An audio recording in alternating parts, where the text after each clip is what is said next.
Naispatan ng Philippine Coast Guard ang monster ship ng China o ang China Coast Guard Vessel 5901 sa layong 54 nautical miles sa Capones Island sa Zambales noong Sabado. Kaagad namang ipinadala sa lugar ang BRP Cabra, isang helicopter at PCG Caravan.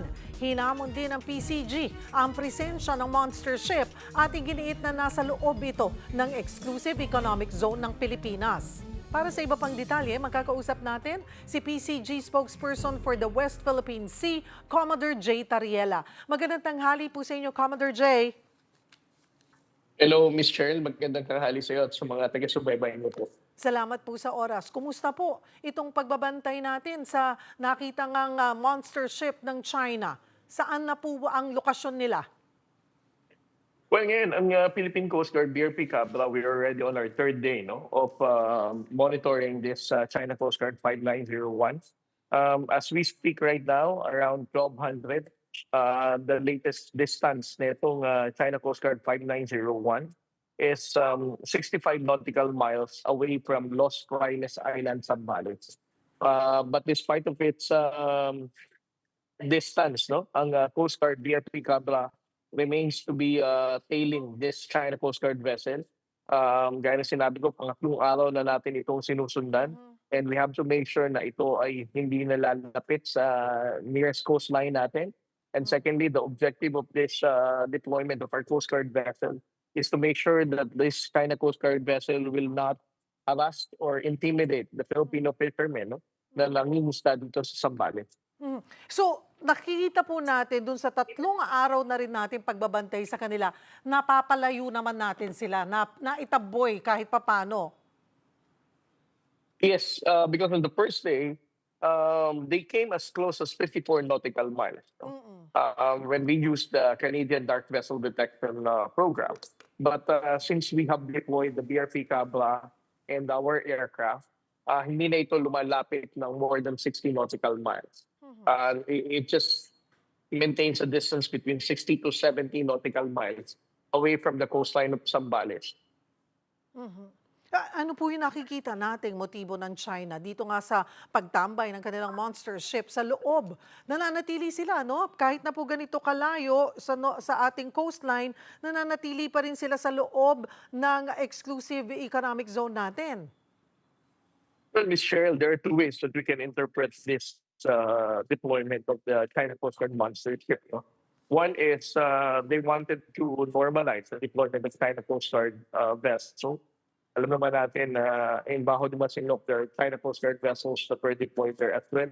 So they want to legitimize and normalize itong sitwasyon na may mga ganitong barko silang pinapadala. This is the reason why the Philippine Coast Guard has decided to challenge this deployment because we don't want them to normalize this kind of deployment. Secondly, we can also interpret this in a way na the Chinese government wants to break the confidence of the Filipino fishermen.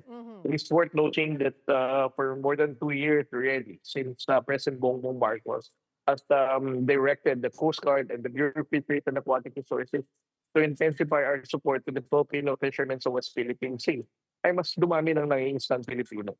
So the objective of the Chinese Coast Guard monster ship is to discourage the Filipino fishermen. They want to have to instill fear and hesitation among isda sa ating exclusive economic zone.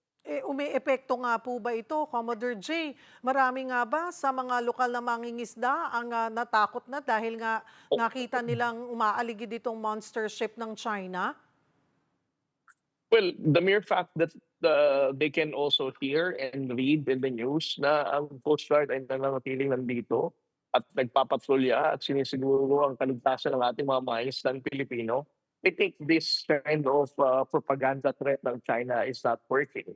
The Filipino fishermen are still convinced that the Philippine government is really committed in ensuring the safety and security of our Filipino fishermen. Siguro po, mensahe na lang ulit.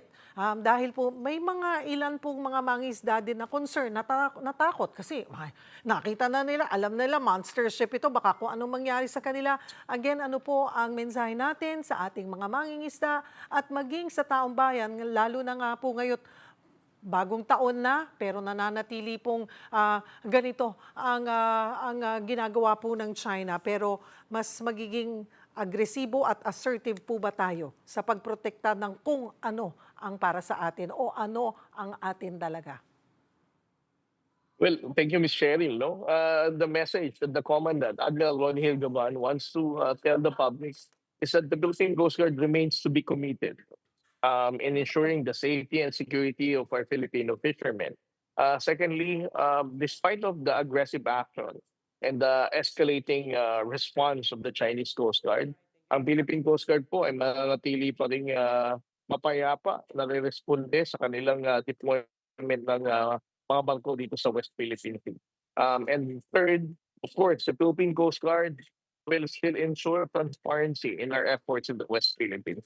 It is important for us to understand that with the right information that we provide to the Filipino people, it is not intended to threaten them or natakutin sila, but rather to awaken their sense of patriotism and for them to understand that the West Philippine Sea belongs to the Filipino people. Marami pong salamat, PCG spokesperson for the West Philippine Sea, Commodore J. Tariela.